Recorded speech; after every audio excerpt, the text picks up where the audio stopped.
Good morning, everyone. My name is Sodfa, and I'm the co-chairperson of Africa Youth Movement and a member of the Youth Advisory Council of UNGEI.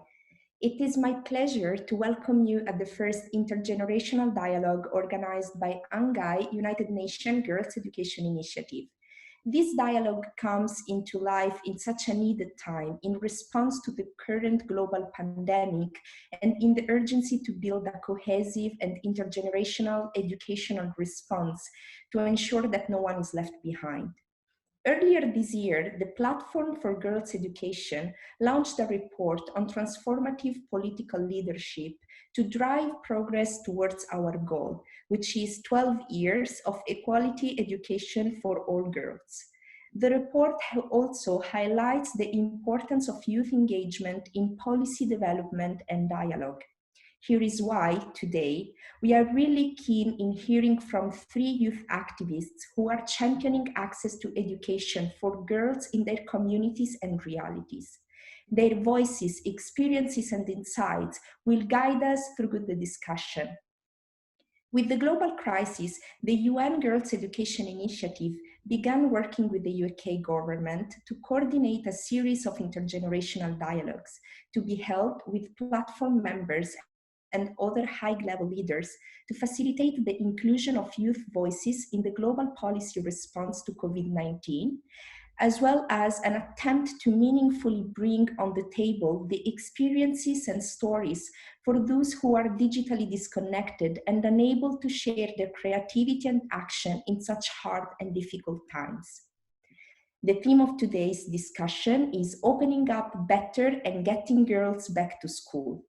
Today, we are pleased to be joined by platform member Henrietta Fore, the Executive Director of UNICEF, who will engage with our young activists Zaynab, Muzoon, and Fatu. Before starting the dialogue, I would like to ask you to introduce ourselves and share one thing that you want to take from today's dialogue. I wish to give the floor to Edi Fore.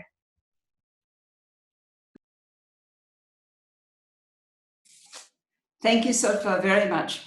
It is an honor and a delight to be here with so many young women who are activists and who care about education. So the one thing that I would love to get out of this is I want to reimagine what education can be like for all of us in this next decade. I think we have a chance to reimagine it, and particularly for girls. Thank you.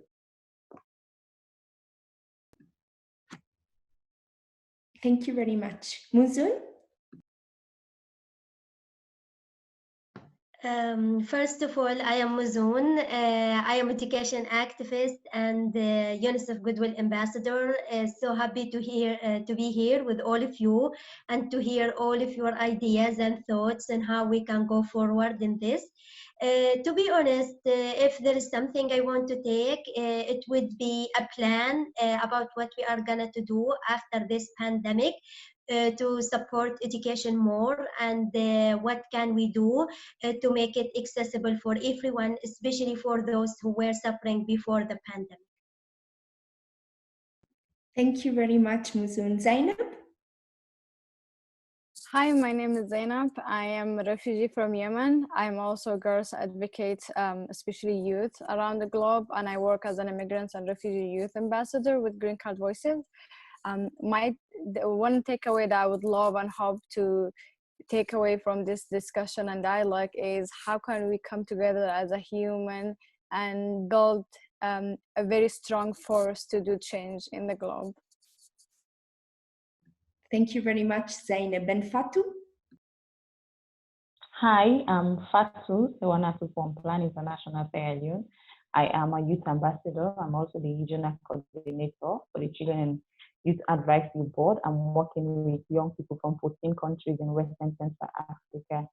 So what I'm expecting from this meeting today is to get a solidarity in how we can get more stable organizations like UNICEF, Plan International, and to name but few, can support youth-led initiatives in order to see how we can achieve what we all want to achieve.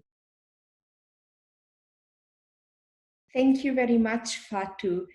I think it is time to start the Q&A session, and I really look forward to open the conversation by passing the floor to ED4 for her first question to the panelists.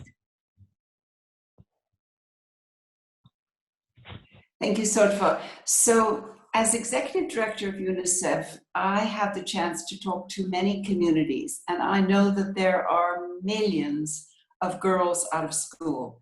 But I would love to hear from each of you about what you think the impacts are on the children in the communities that you've been in. How are the girls doing? Okay, so shall I start to answer this question, I think? To be honest, I have seen the consequences on girls when they are unable to go to school, as they go through many difficult circumstances, especially during war and conflict. I have seen this when I have become a refugee myself, when I had to flee my homeland from Syria to Jordan and live in refugee camps. So I saw a negative impact on girls when they are unable to go to school. As when girls are out of school, this can affect all of us, can affect the whole society, that this can affect the whole country, and to be honest, can affect the whole world, because once we lose half of us as girls are not educated, then half of the society would be uneducated. But also girls in particular, they are important to go to school because they raise boys and girls at the same time. So the female will be a mother one day, and she will raise male and female. So she has to be educated. She has to have powerful things such as education to be able to get to her rights, to get to her dreams. And when I was actually in Syria and when I fled, everything that I was thinking about, it was my education, because I believe in the power of education. I believe when we lose education, this could be a disaster. So I think the consequences are so big and so negative. And for me, that's why I fight for education, because I believe we all need education. Education is important for everyone, no matter what, and no matter where we are, and no matter how old we are. We always need education. We always must actually get our right of education. So now COVID-19 reminds all of us can lose education at any time.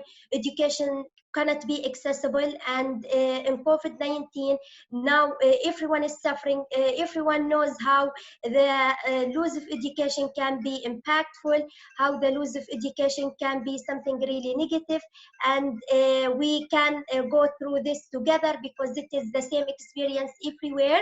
So I think after COVID-19, it's important to remember those who are in emergencies, who cannot go to school, because in the past we just hear about those who are in emergencies, those who are suffering, but we didn't know how if somebody can lose education, how somebody can be out of school and just study remotely. I know we all so lucky to study remotely right now, but it's important actually to know how it is important to get education and to fight for the right of education. Thank you very much, Muzoon. Zaynab? Yeah, thank you, Muzoon, for all those amazing information. And as someone who also fled Yemen and also witnessed the conflict in Egypt as the second revolution started, I agree with you how girls are being affected by this a lot. And usually girls are behind the scene when we have dialogues and discussions. So as I mentioned at the beginning, I'm a refugee from Yemen, and I made my way to United States before 5 years ago, but I had to go through the Yemen conflict and then see the Egypt conflict as well, and seeing that it's impacting girls, not only financially, but also emotionally. and the trauma that comes behind it. So as you may know, UN listed Yemen as one of the highest humanitarian crises and the worst humanitarian crisis in the globe and in the history of humanity. And as I like to call Yemen the forgotten country, because we are not in the front line in the media, we are not in the discussion and the dialogues, and usually Yemeni people and Yemeni society are not in the front line when decisions are being made globally. And until now the crises are continuing, and as the cholera has been outbreak in Yemen, and COVID-19 is just another thing wiping up Yemen from the map, because we have worse health system, we have worse support system, and people are going through starvation. About 1 million people or more are going through starvation. They don't have their basic needs in Yemen. And girls are the highest and the worst group of people that be impacted by. As you know, also Yemen is known for the early marriage for girls, and COVID-19 was another excuse for parents to keep kids out from the school. I was just in a call last month with people from Yemen and their families, and girls who I know from the neighborhood and from other cities, who were talking about them getting married. And I had to talk to the family and ask them what's the need they need. Is it the housing? Is it something else? And people are losing jobs. People don't have jobs in the front line, and they feel marriage is the only way for them to have income. And the girls are the only one being affected by that.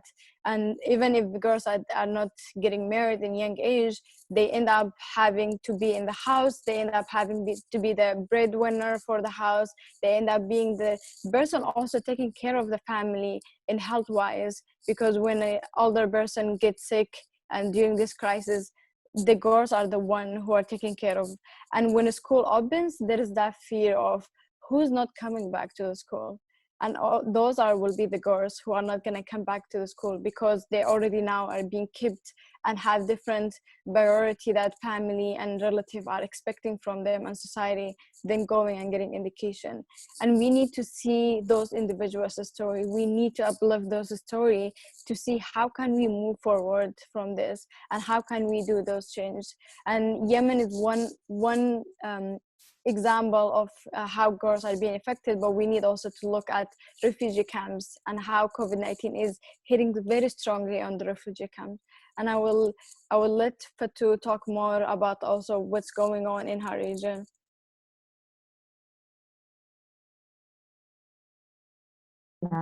And everybody, as a young person from a country which experienced the Ebola crisis, we stayed out of school for a year. We also went through the 11th year civil war.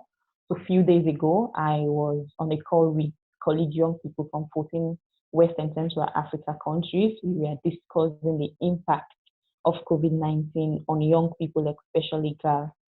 So one of the things that came up was an increase in sexual gender-based violence, especially rape.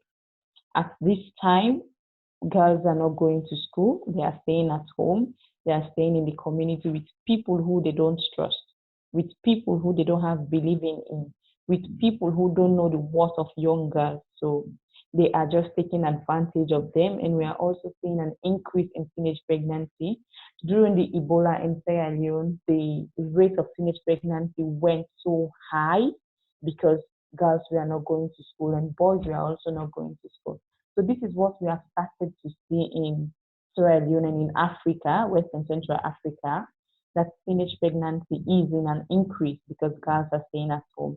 Because when they stay at home, these are times they don't have homework to do, they don't have exams to study for, they don't have things to do. So all they think about is going out, and we have people who take advantage of young girls because they don't have things to do. We, as Zaynab was saying, in Sierra Leone presently, we are seeing an increase in child marriage. Most parents think we can't take care of you anymore. Maybe school will never reopen. So what's the worth of you staying at home? You should get married, give back to your children, and your husband should take care of you.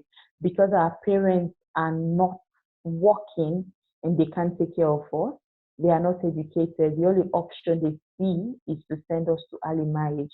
Because when they send you to early marriage, then they have cut the chain of responsibility. Unknowing to them, they are adding the chain of responsibility. So we are seeing young girls getting married at an early age because of COVID-19. We are seeing an increase in rape.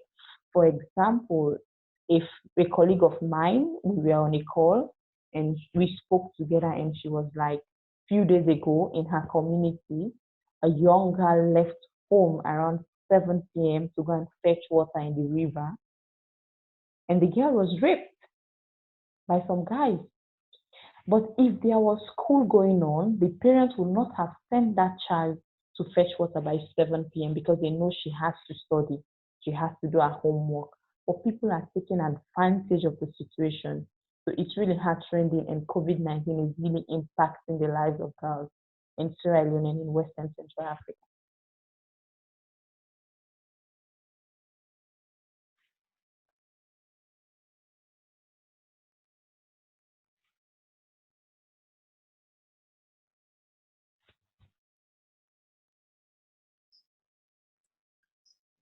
So thank you very much, all of you, Muzoon and Zaynab and Fatu. Those were all very interesting. Back to you, Sodfa.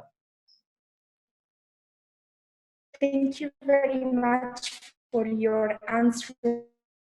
And indeed, you are the alive example that everyone has a voice, and what we need is bridging these different platforms together and come as one strength, one voice to connect and make sure that even in this hardest time, we win as a community. So I would like to give the floor to Fatu, as I know she has a question.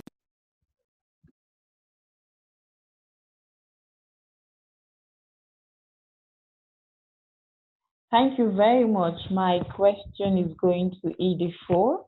Thank you for joining us in this meeting. We really appreciate your presence. It's not easy in time of crisis like this to give opportunity to young people so we can have an intergenerational dialogue meeting. I'm proud to say this is my first meeting, and I'm looking to more of these ones. From a personal experience, I was out of school for a year in Sierra Leone during the Ebola outbreak. It was really hard for me. Most of my friends did not go back to school because of teenage pregnancy, early marriage, and most of them lost their caregivers, and they don't have people to pay for them to go back to school. So it's really hard trending. I was opportune to go back to school. When I sit in my class and look around, and most brilliant girls, they were more brilliant, they were doing well than me, but they were not in school because some of them got pregnant and the government stopped them from not going to school because they were pregnant. Some of them got married and some of them lost their parents. So what must be done now as we look to a safe reopening of school to minimize the risk of girls not going back to school? Thank you, Fatu. It's a really important question, and I know that it's one that we're very interested in at UNICEF, also within the United Kingdom and the Foreign Office, and with UNGEI. So it's going to be a challenge for us, and we're going to need all of your voices out there so that girls do not feel that they must be married off while they're still children, that it's all right to drop out of school. We need them to be in school. We need them to become strong young women like each of you who have a voice and a future of their own. So one of our greatest worries is with the girls who are in the poorest communities. For many of these communities, the girls will feel that they need to make a living, and they will feel that if they're not making a living, that they also need to be at home taking care of others in the family. It means that maybe half of the poorest girls may not return to school. That would be a real tragedy for us as a world. It means that we will have failed to prepare this generation for the jobs of the future, for being productive in their own communities and societies. But it will also mean that we are exacerbating the inequalities that exist in the communities, and we want to overcome that. So we have 5 ideas 5 actions that governments and youth can take. So let me run through them, and we would appreciate everybody pitching in their voice and their time and their energy into being a good volunteer around all 5. So number 1, lift financial barriers that prevent girls from going to school, which are likely to increase as a result of the economic impacts of COVID-19. Number 2, make sure that distance education platforms are designed to reach every girl, wherever they are, and to accelerate work to remove the existing gender gaps, such as the digital divide. Number 3, intensify community mobilization and support for girls' education, especially by recognizing and equipping and amplifying the work of girls' networks, youth organization, and women's groups as advocates and as mentors for girls' education.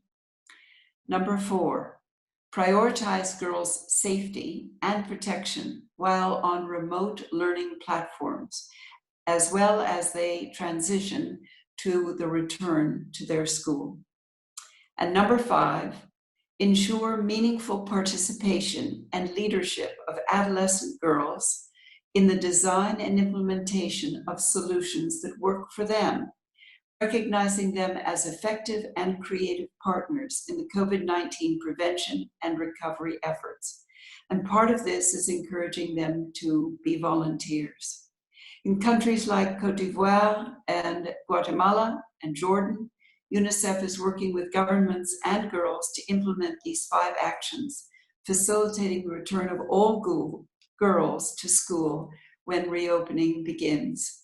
So I know with the UK government and with UNICEF, we would like your voices everywhere, loud and strong and clear, getting girls back to school. Thank you, Fatu.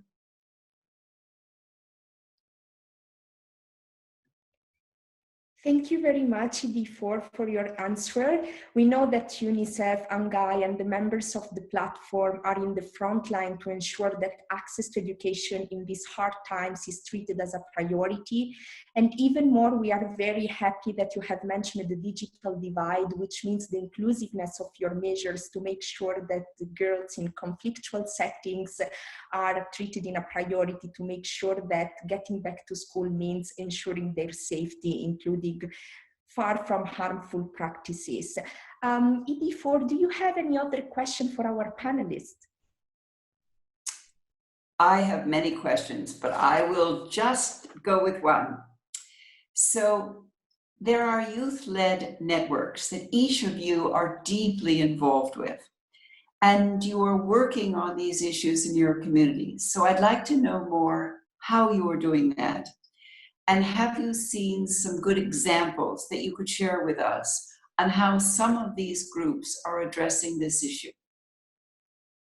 Thank you, Fore, for your amazing questions. To be honest, I do my activities by different ways, but mainly with UNICEF globally, including field trips where I travel with UNICEF to affected countries where children live in emergencies, like in Mali last year. I was there and I witnessed how girls in particular suffer and they are unable to go to school. So I saw a lot of pain, a lot of suffering, but at the same time I saw hope. So when I visit affected countries, I take away from it the ideas and hopes from those children to share with world leaders, with policy makers and decision makers as well, to support them and to give them access to education, to give them access to any opportunity they need to have a good future. So my responsibility is to listen to those stories is, and not only to listen to it, not only to be sad about it. I know it is important to share our emotions, our feelings with those children, and I was one of those children at the time when I was in refugee camps.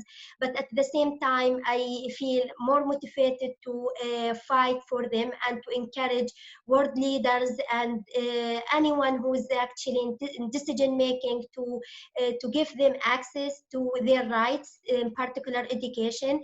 And I use my voice. I think my voice is one of the main things that I have for this activism work, where I talk and I use my story as an example. I also use my work with UNICEF and all the passion I have about education to encourage who actually empowered to give access to education to those children. And I do it in terms of conferences, in terms of any actually activity I engage with to focus on education, especially for girls. I know it's a long way to go. There is many things to be done for those children, but we are working on it. We will never give up, and we will keep on fighting until education is a priority, until education can get the support it needs, because education unfortunately always underfunded. But we will keep on going and use our voices, use our stories, do actually as much as we can to do that until we achieve our goals. Especially nowadays during COVID-19, the needs for education are increasing. As mentioned before, many actually children are not able to go to school, which is something makes me so sad to feel this experience again, to just study remotely. But also I am so grateful that I could study remotely. But at the same time, we know many out there, they don't have access to education even remotely. So this is also another sad fact that maybe it is ignored, or maybe it is not highlighted by discussions that going on right now globally, because we need also to remember those who don't actually have internet access, who cannot follow up with their lessons online and remotely. So this is another issue comes up actually during COVID-19, which wasn't mentioned before, because before, when we were fighting for education, we were asking for facilities, asking for schools, asking for teachers, asking for just stationery, for example, for children to be able to go to school. But nowadays everyone in lockdown, and they cannot go outside, and they cannot learn by these facilities anymore. I hope things get better, and everyone everywhere can really learn safely and could go to school and have face-to-face lessons. But also we have to draw attention to children who don't have internet, and I hope we can support them more, and we can provide them with these facilities to be able to continue their learning even during this crisis. And yes, these kind of things that I'm doing, and I want to hand it to everyone also to share their own ideas. I don't want to be long. Thanks a lot. Thank you, Muzoon. You really touch on a lot of important keys of how can we help people in the front line. I agree that we need to have funds, because most of the youth who are in the front line don't have those funds and support, either locally or globally. So, and I would give you a little bit examples, like what are the organizations I have been seeing them being in the front line. So I'm part of the Green Card Voices, and I work with over 150 youth who are immigrants, refugees, and undocumented resettled in the US. So we were working on how we bring the missing voices to the table, how we make sure that people understand how this COVID-19 is impacting those youth in US, because also we talk about not we all don't get affected by COVID-19 equally, because there is that economic inequality, and there is a lot of barriers. Also, I work with the Young Women Cabinet with the governor in Minnesota, where those young women are in the front line of identifying resources, identifying survey to see where everyone is at, and also helping young women around the globe to see what they could do. Also, we have seen stories of like young women doing masks to help their communities, but how can we help them with some of those resources? I'm also working with local communities to do free masks for the communities around us, and also doing this example in Arabic so I could bring it to the social media for people in Yemen, in other countries, to know how to make their own mask from like clothes that they have. Also, Alight used to be called American Refugee Committee. Now their name is Alight. They're in the front line working with youth to decide how they could bring awareness in the refugee camp, because as we talked, refugee camp are being impacted highly on COVID-19, and Alight is one of the example of organizations who are being in the front line working with youth to bring those messages in the table and help people to understand how COVID-19 is impacting everyone. But with all those, there's a lot of thousand amazing organizations led by youth, but we need the fund, we need the force, we need the support to help them in the front line, and we need to come together as one. Fatu, I think you also could be great at adding some. Very much, Zaynab. You gave a brilliant point. And my colleague and I spoke about some brilliant ideas which will amaze you all. We are presently doing an online campaign on how girls should stay safe from COVID-19 itself, and how they should stay safe from things that would prevent them from not going back to school, like teenage pregnancy, early marriage, and rape. We are using Facebook, WhatsApp, Twitter, Instagram to see how we can talk to girls who are online, so that they can contact those who are not using internet. Over the weeks since the COVID-19 started, we have been bringing up topics on how girls can take care of their mental health, their body, and things like that. And we are also doing a community campaign with stakeholders. Stakeholders like the government, local authorities, NGOs like Plan International, and other local NGOs on how we can talk to the community. Because if we don't prevent COVID-19, if we don't end COVID-19, we will not go back to school. So before you talk about going back to school, you need to tackle the problem that is holding you back from not going to school, which is COVID-19. So we'll talk to the community on how to prevent themselves from COVID-19 and how to protect their young girls so that they should be safe during the virus and after the virus, so that they can access quality education. We are also handling a colleague of mine from Ghana, her name is Abigail. She's handling a major project in her community, though she's facing so many issues with support. Most of the NGOs and INGOs are not giving her support, but with the little she had, because the increase in her community, people who go to fetch water, especially girls at night, get raped on the way. So she has been working on how to solve a major problem in her community, which is water. She has built a well where young girls can access water without going to the stream at night. And also, lastly, we are engaging stakeholders and young girls through writing, articles, blogs, and even monkey survey apps. So this is what we have been doing basically, and young people in my community and the young people I'm working with from 14 countries in West and Central Africa are really using their ideas, though they are having issues with funding. But these young people are ready to work, and they are really working. Thank you. Yeah, thank you, Fatu. As you may know, Sodfa has a little bit some internet issues, so I will jump in and ask my question. So this question is for ED4. How will UNICEF continue to engage with youth as a partner in the COVID-19 response and decision-making processes? Thank you, Zaynab. And thank you, each of you, for your comments. It's very clear that we're going to do this as a community, as a world community. whether it's the governments, whether it's the nonprofit organizations, the youth groups, the community leaders. This is a time when one world can really help us. So Zaynab, I think the first answer to your question is that we have to recognize each of you as agents of change. It's your voices, clear and articulate and strong, that will make a difference. So youth advocates, girls and boys as individuals, and in your networks and in your movements. You've been creative. You will need to continue to be creative. I think all of us are trying to rethink, reimagine what the world could look like. And this is a time when we need to see opportunities as well as the problems, as Muzoon had mentioned.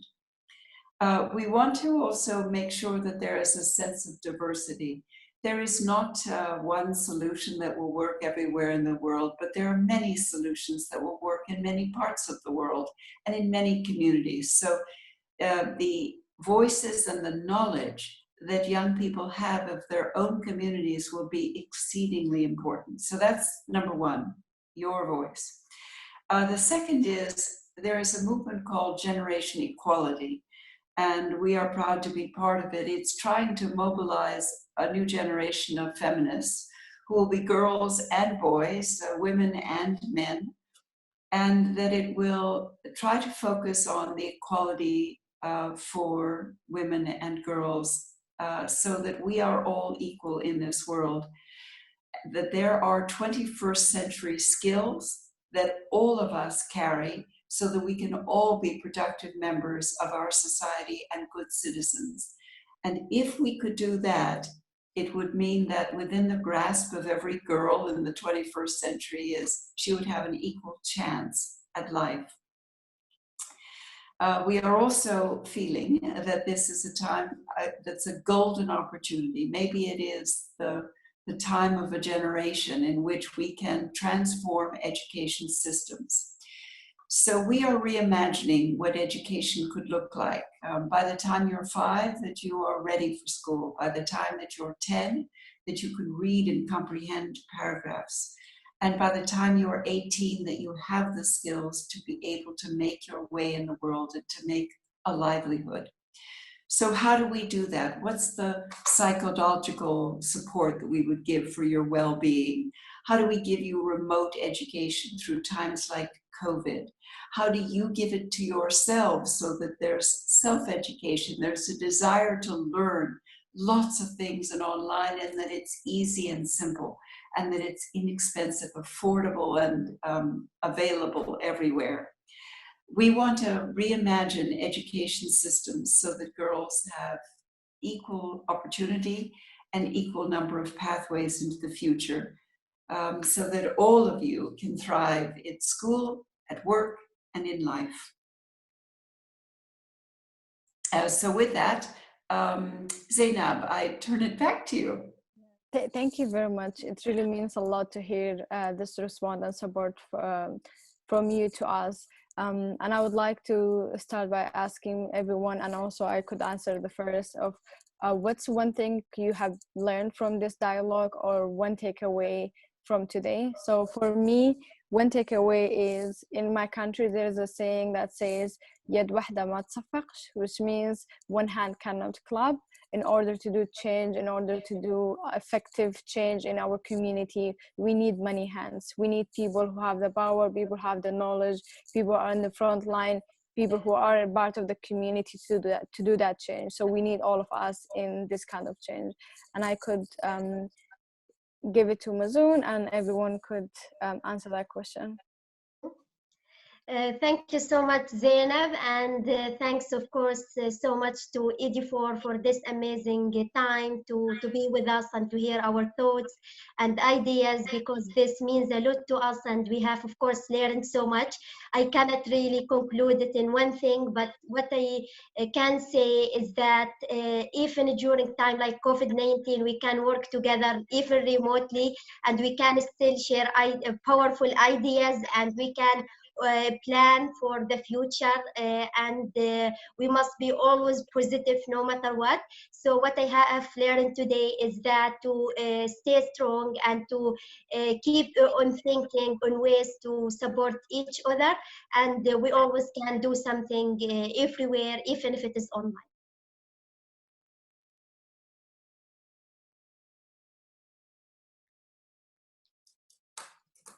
And Let me just sorry, I could hand it to Fatu to share also more beautiful ideas with us. Thank you.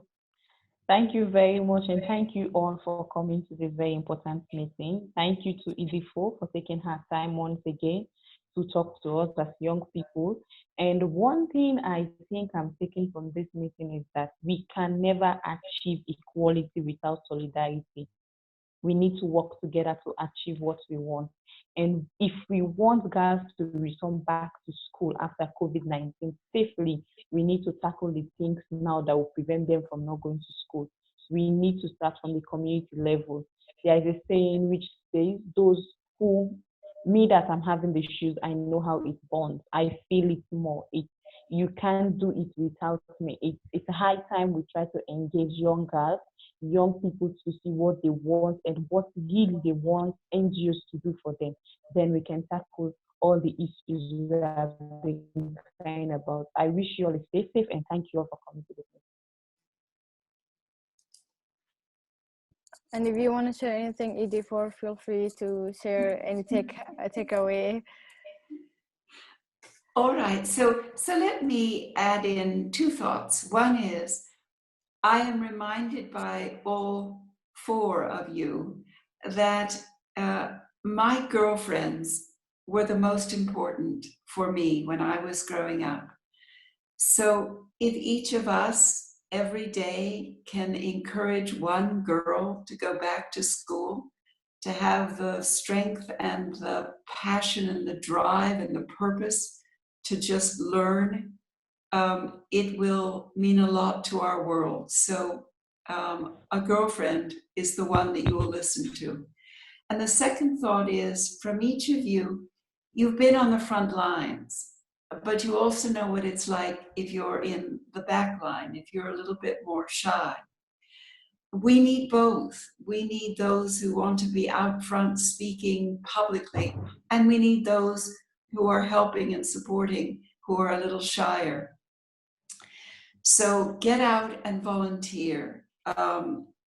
Clearly, UNGEI is one place that you can do it. UNICEF is one place that you can do it.